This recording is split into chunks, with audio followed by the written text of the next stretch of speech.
Hey guys, welcome back. So today we got us a ignition on a 2003 Land Rover, I think with the Bosch engine, TD5.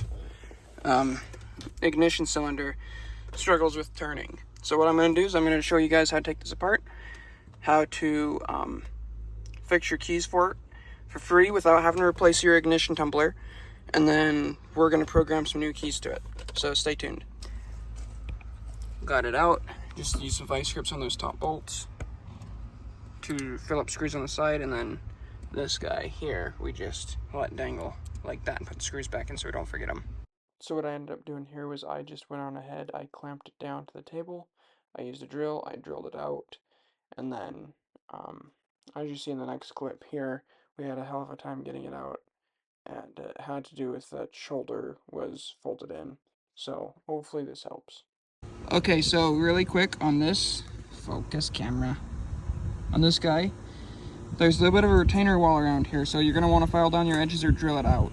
Don't drill out the center, drill out the edge right here on this wall. And now that that is good, this is loose. Try not to drill too far. I drilled a little too far, but it looks good though. Okay.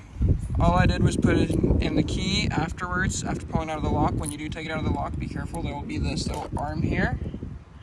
It'll be held in right on the bottom here.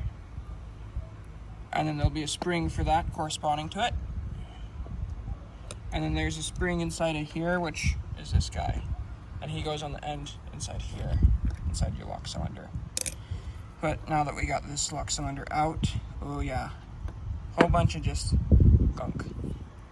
Okay, so I ended up running out of time, so I wasn't able to show you guys tearing apart the rest of this, filing it down, and putting it back together. So that's why there's not the rest of the video. So you mainly just get to see the teardown on how to get to this point, but I'll walk you through it. So what I ended up doing was I stuck the key in from this end, and you want to not forget this part right here. This little guy right here is what tells your vehicle that there's still keys in the ignition. So you don't want to lose him. Make sure to be careful of that along with the spring. But these wafers here, you stick your key in from this end, and then whatever wafers stick up, you file them down till it's even with this cylinder here. Or you can just take out the wafers.